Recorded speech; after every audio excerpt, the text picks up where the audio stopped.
When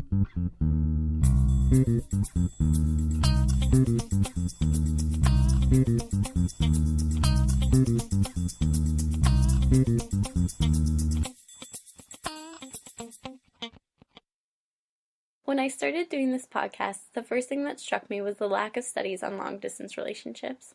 Most of the statistics I found online are completely unverifiable and do not link back to specific studies. Most, as well, are based in the United States. Though I, having done about a 1.5 years long distance with my partner, find this close to my heart, a lot of my interest in the subject has stemmed from not only how common it is at University of St. Andrews, but how little discussion there is of it in real terms. I think many people take it for granted that long-distance relationships have skyrocketed along with technology. First, we can meet across message boards, then on Match.com and Facebook, and now from our phones we can see people with a Tinder app 100 miles away from where we live, even 100 miles away from where we are on vacation. It does seem, however, that a good majority of couples are meeting the old-fashioned way, specifically at university. According to a sketchy statistic from longdistancerelationships.com, possibly 1/3 of long-distance relationships are university relationships. This could be common for a number of factors, but obviously many people see university as an opportunity to travel, and may temporarily move far from home for the 4 years just to return after graduation. In St. Andrews, I would argue that this is a particular issue. St. Andrews truly is a melting pot of cultures from all over the world. While certainly students come from a lot of privileged backgrounds, it cannot be denied that students hail from all around the world, not just the UK, but from every continent bar Antarctica. And in the small bubble where we congregate, it seems that long-term serious relationships are a sort of norm, and certainly a long-running joke. In almost every matriculation ceremony, the university staff will joke, "Look to your left, look to your right. You could be sitting next to your future husband or wife." Now, this research of mine has been very confined to my own university and connections. I asked a few of my closest friends from home the number of people they know at university in long-distance relationships. Each hailing from a very different American university, from NYU to the University of Massachusetts, each couldn't name more than one person in their extended friend group that they knew in long-distance relationships. In contrast, thinking of people I personally know and see each week to survey for this, more than 10 people I know still attending St. Andrews alone came into my mind. I asked these people certain questions about their relationships, but I will say before I discuss their responses that all of those who were asked are university-aged females in their 3rd and 4th years who attend a top university and are very driven women. I do not pretend that their answers represent all of the UK or long-distance relationships around the world, but I think that this gives some insight to the way that women view their relationships, partners, and careers. The distance between partners ranged from 48 miles apart to 3,400 miles across the Atlantic Ocean. The majority of respondents had been doing long distance for over 18 months, some as long as 4 years. However, distance or length of relationship did not seem to change many of the responses to other questions. I wanted to look closely at whether females would be more or less willing than males to move or give up careers.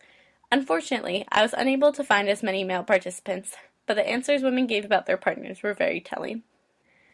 Most respondents were very conciliatory in their responses, with only about 2 of 10 seeming very willing to relocate for their partner. 3 more conceded their careers were more mobile than their partners and would therefore be open to moving for the other's job. 2 more participants answered their male partner's careers were more mobile, and therefore agreed upon in the relationship the other may be more willing to move for the participant's possible opportunities.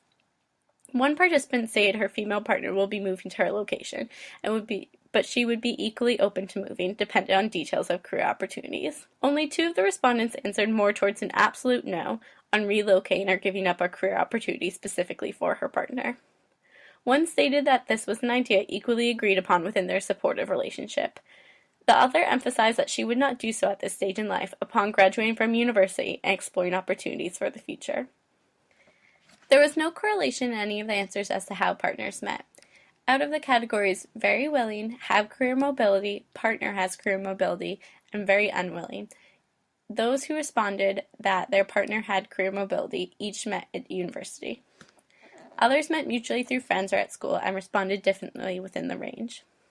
Of course, what this tells us is that every relationship is varied, and even women at one university all consider their partners in different ways. One thing I found very interesting, however, is that the partners from different countries were often more likely to respond willingly to relocation. Since staying or returning home and continuing the relationship might not be possible, moving to a partner's location or vice versa may be the only option for long term in these situations, whether it be between the United Kingdom and Italy or the US and Germany. However, the considerations when moving across national boundaries are often more complicated than weighing a relationship and career opportunities. However, the considerations when moving across national boundaries are often more complicated than just weighing a relationship and career opportunities. As an international student myself, I have already felt the struggles that await me when I apply for a visa to become a British citizen. I talked to Jamie Kerr, a lawyer specialized in immigration law based in Dundee, about the possible struggles immigrants may face.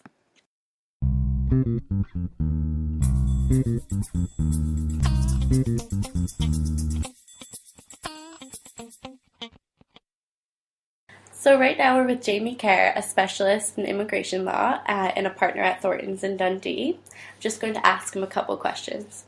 So I know you're a specialist in all kinds of immigration law, including asylum, but I was hoping to talk about immigration through marriage for a bit. Do you have any experience with marriage visas?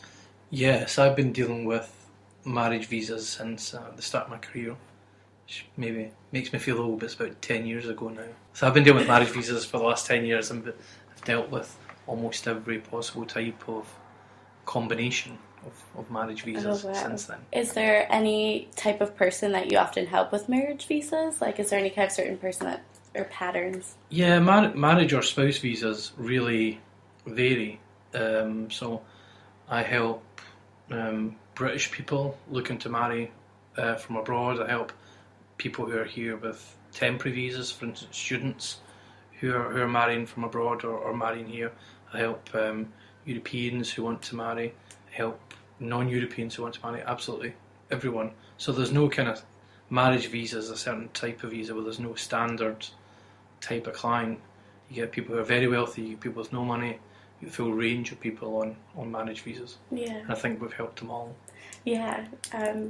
So actually, I've been very interested in the change in laws regarding marriage visas that happened in 2012, which affects marriages with British citizens. It's been very controversial. Yeah. So have you seen the effects of this change? Or? Yes. In fact, I was dealing with someone in that position earlier this morning, an American. Wow. I was giving advice on. The rules changed in summer 2012 quite drastically to introduce primarily a financial requirement to marriage visas. So there's other changes that were made that make it more complicated for people as well. But the key change is the financial requirements, whereby someone who is not, if you're marrying someone who's not British or not European, you have to be earning 18,600. Certainly, you have to be earning that amount if you're living here, and you have to have earned that for the last 6 months. And if you're abroad looking to, say you're living with your family in the States, you're looking to come back, you have to show that you've earned that amount in the last 6 months, and additionally have a job offer to come back to. So the consequences have been quite drastic for people. Yeah, it must be really hard to come back here, actually. It's very, the people in my view who are hit the hardest are the people who are living abroad with their families and struggle to come back. Sometimes they may sell up to come back to the UK from wherever, from the States, from the Middle East, but not have a job offer to come back to. So maybe they've left after, if they're working, I don't know, in finance in the States, they've left when the bonuses have been paid. So they don't need to work, they want to come back, they want to get settled initially, and they can't do that because they don't have job offers set up. So it's causing a lot of problems, and it is actually splitting up families where the British partner's having to come back first of all, get the house organised, find work, often work for 6 months, and then call over the partner. So the rules are pretty brutal at the moment. Yeah.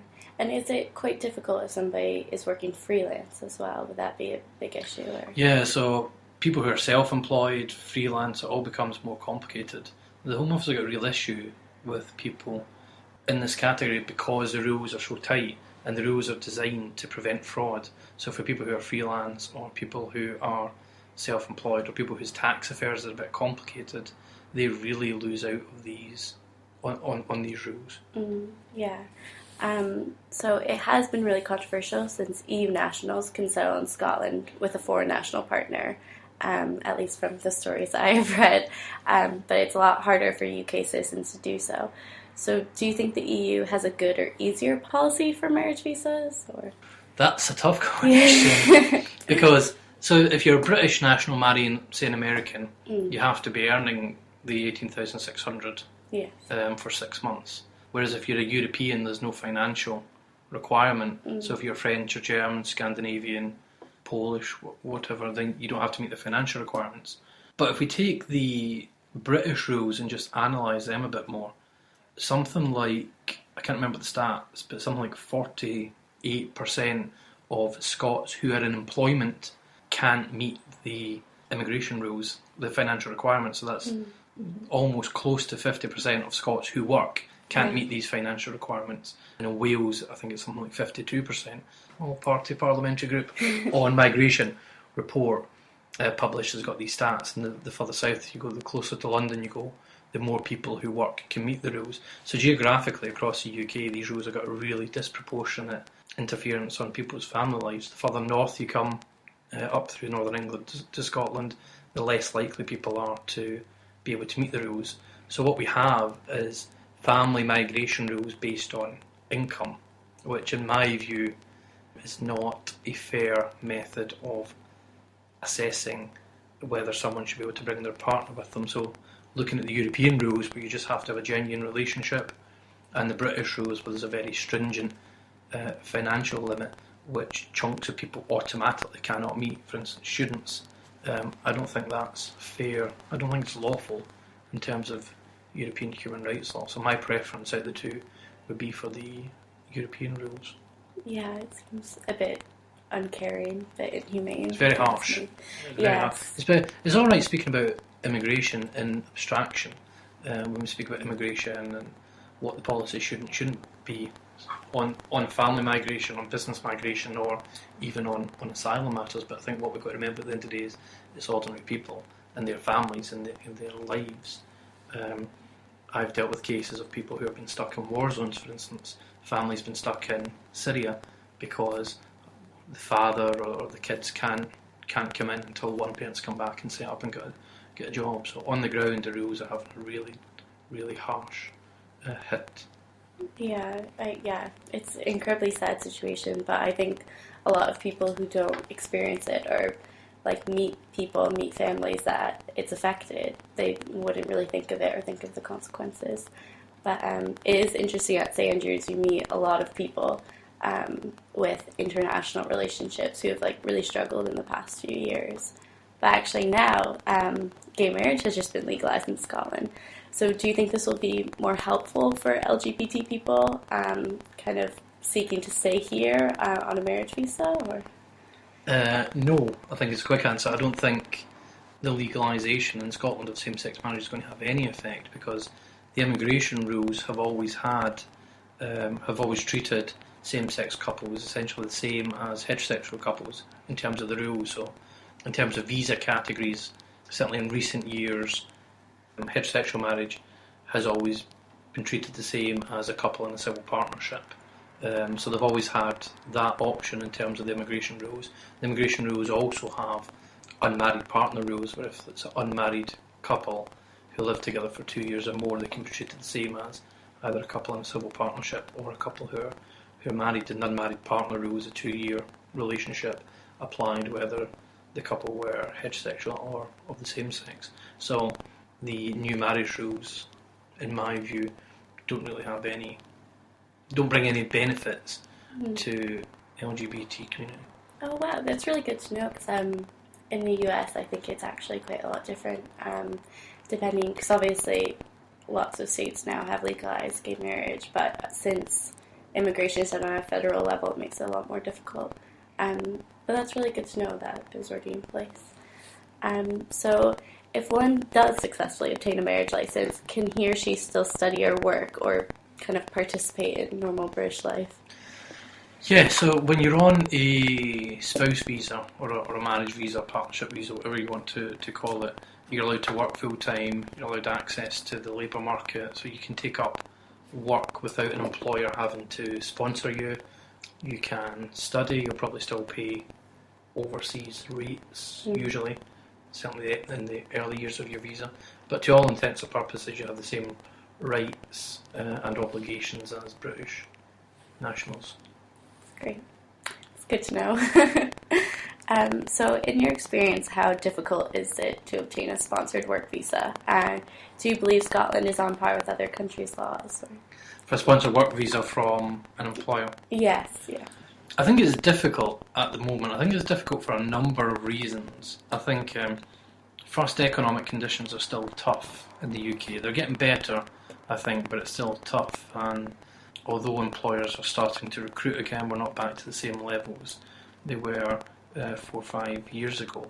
I think the process for sponsoring migrants is overtly complicated, in my own view.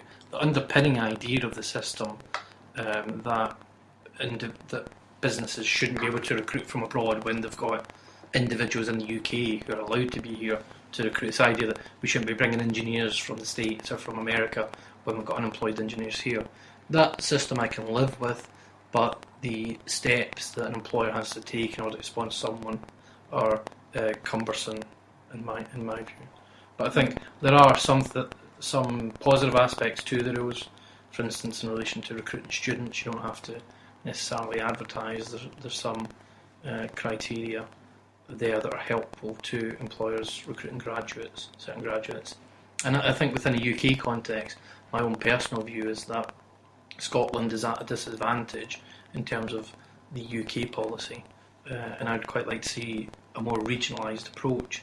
So for instance, when you recruit someone, you have to pay a specific salary, and those salary scales are UK averages.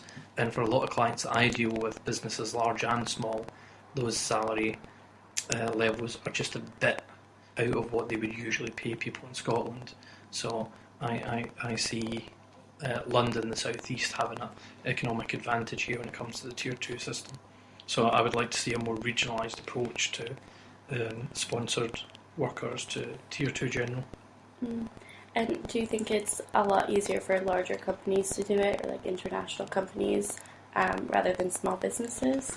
Yes, I think for maybe kind of global businesses, they're able to spend the kind of admin time in terms of setting up the system, getting a license, and perhaps secondly in terms of compliance. There's a lot of compliance obligations come which are much more difficult or onerous for a very small business, whereby maybe one person who's possibly a director is trying to deal with their tax returns and at the same time administer the sponsor license. And I think in a larger organisation as well, with the volume, they obviously build up expertise in the system, so it becomes easy for them, whereas in a small business, if you're only recruiting every now and again, then it's sometimes difficult to get used to a system, given that it's constantly changing and the guidance is all very complex. So those are all the questions I have. Is there anything else you wanted to say about maybe students or anything about the work that you do? Yeah, I think, well, in relation to students, my advice is always that you have to think where you're going next in terms of visas. I think all too often students come initially and focus purely on their degrees, and then they come and seek advice after the graduation or shortly before the graduation when they've got a couple of months to go on their visa. Students have to be thinking where they're going next, and there's some tips that I would give to students. One would be that if you're looking for someone to sponsor you at the end, then you should think about getting part-time jobs with that business in order that they come to know you and are more willing to sponsor you. And the other thing is, if you're looking at other visas such as setting up a business or moving on to a partnership visa, then you need advice at an early stage, because for some aspects you need to have paperwork organised in advance, and often when I speak to people it's too late. So my key piece of advice to students would be that you should be organised and be ready for where you're going next. Yeah. And be informed. Yeah, that is really great advice. Thank you so much for talking to me. No, you're today. welcome.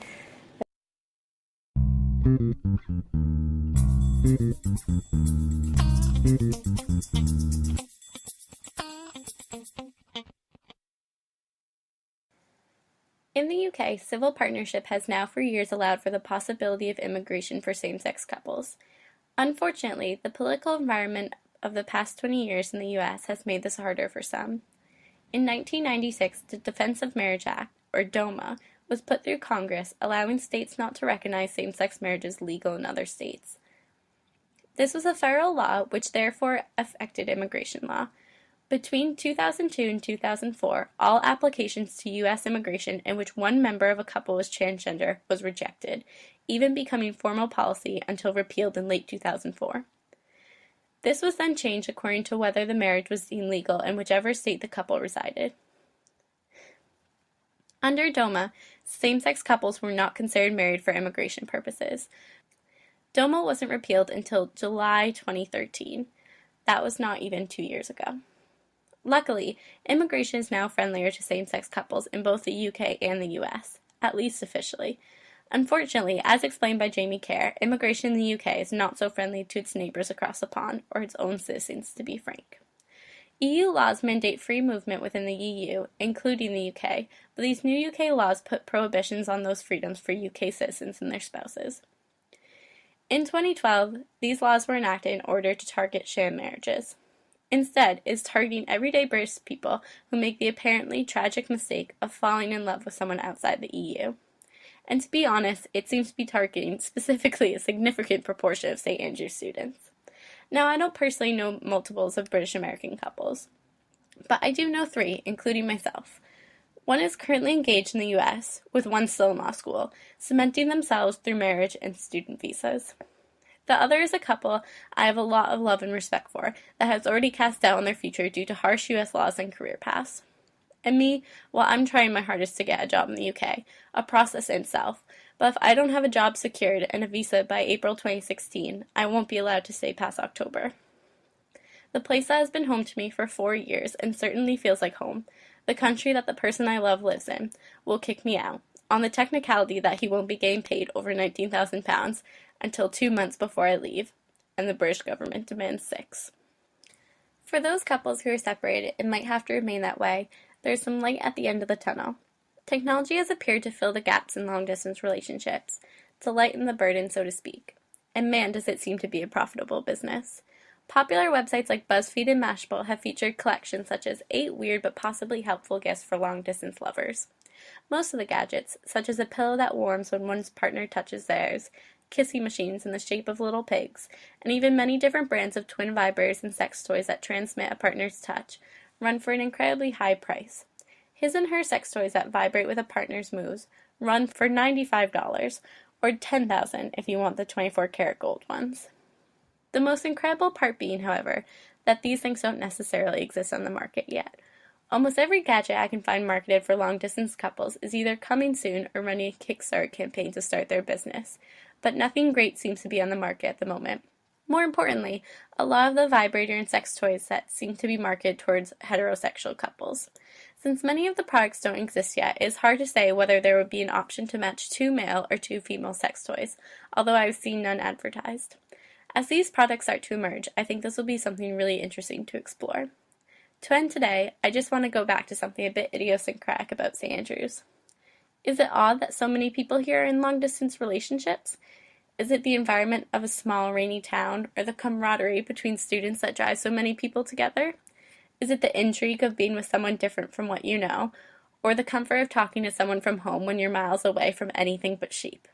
If you have any theories, feel free to post them in the comments. I'd like to hear some ideas.